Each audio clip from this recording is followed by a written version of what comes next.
So welcome back to my channel, and today we're going to be discussing this rather tricky aviation puzzle, and of course this is my own opinion about my answer. Alright, so I'm going to be reading out the question. So the question said, as you can see on the screen, imagine a 747 is sitting on a conveyor belt as wide and long as a runway. The conveyor belt is designed to exactly match the speed of the wheels moving in the opposite direction. Can the plane take off? So while many people could have different understanding about this, the principal aim of answering a question like this is understanding. You need to get what the question is all about. Now, before I go straight into answering this question, I think there are little things or consideration which are key to understand this question better. Now, the plane is just stationary on the conveyor belt, and the conveyor belt is designed to exactly match the speed of the wheels moving in the opposite direction. Of course, our answer is already clear, but before then, there are little considerations we need to put in place.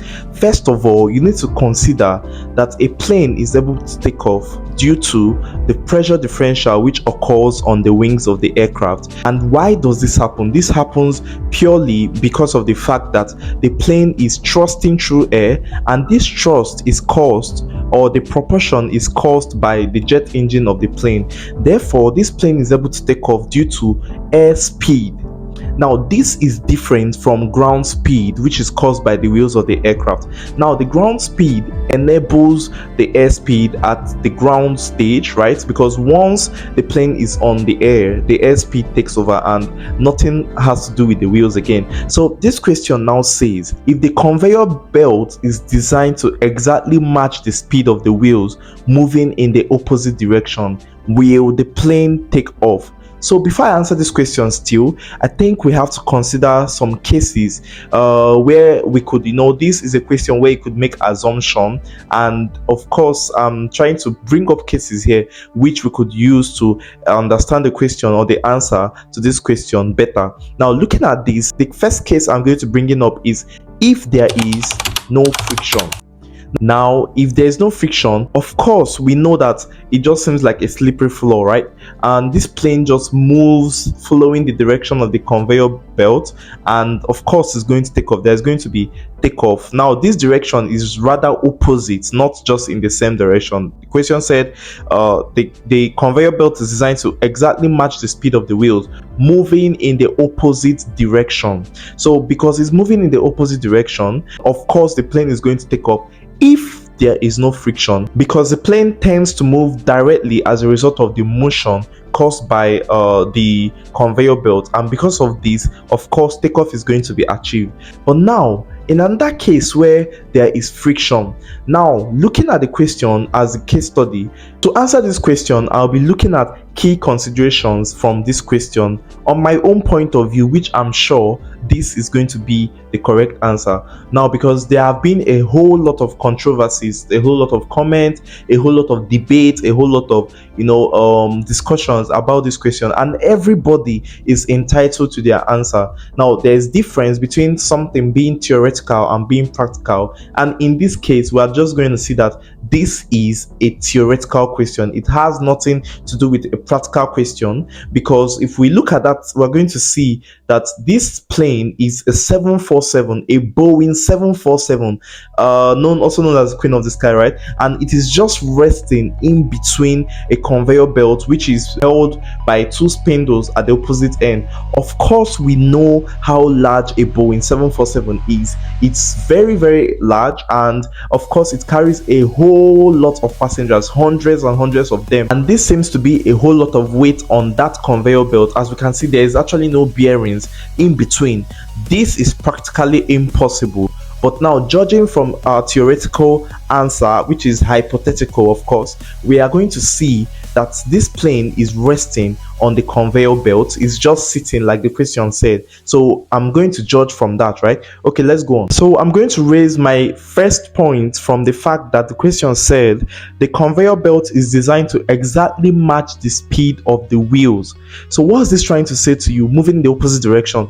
Now, this is trying to say that per 1 meter per second motion of the wheel of the plane on the conveyor belt, in the forward direction. Now the conveyor belt also move 1 meter per second in the opposite direction. So at every point in time, the forward motion of the plane cancels off with that of the backward motion or the opposite direction of the conveyor belt. And as this is going on, we are going to notice that the key principle here is that motion is not going to be achieved. Now, what I mean by motion here is because of the fact that the plane is trying to move forward and it is moving just at the same speed with that of the conveyor belt, now motion is not going to be achieved, or takeoff rather is not going to be achieved, because the plane needs to move, and as it is moving, it helps in the thrusting. Now, but don't forget that the thrusting is largely contributed by the jet engines of the plane, because the plane requires airspeed to take off. But because the tires are moving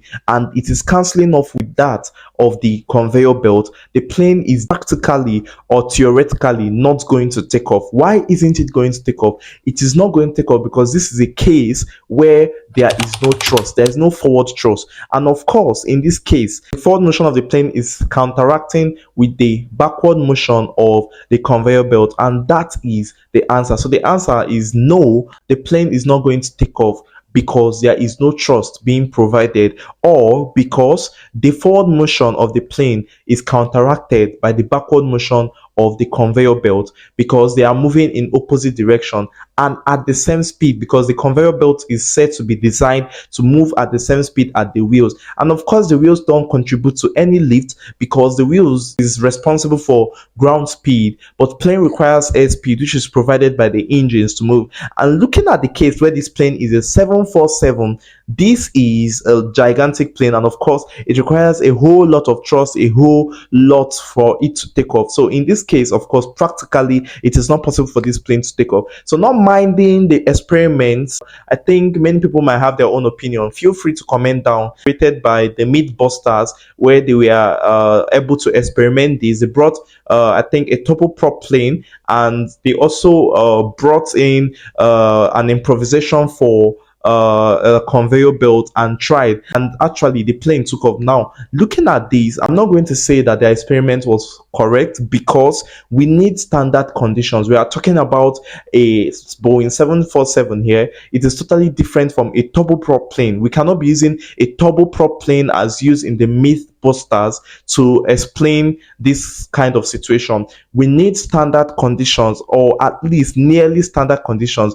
because from the experiment they did, they improvised a conveyor belt which is not even moving practically at the same speed as the wheels of the plane, and this brought a totally different effect. And of course the plane will definitely take off, because it is not a real situation here. So please, this is the answer I feel, from my opinion, from my research, from my observations. So please make sure you comment down what you think about this. Always make sure you also give me your answer in the comment section. Everybody is entitled to their answer. That is why this is crazy. It sounds, tricky and all that. So you have to make sure that you reason this out and get a proper answer too. And make sure if you have any different answer from what I just said, make sure you put it down in the comment section. I'm going to be going through the comment section, answering everything, and of course you're going to get my replies, and we all at the end are all going to learn in this world of aviation. So thank you very much for staying tuned, and make sure you subscribe to my channel. Click the subscribe button and always turn on your notifications to get more of my videos, and I'm going to keep on posting for you guys. Thank you very much.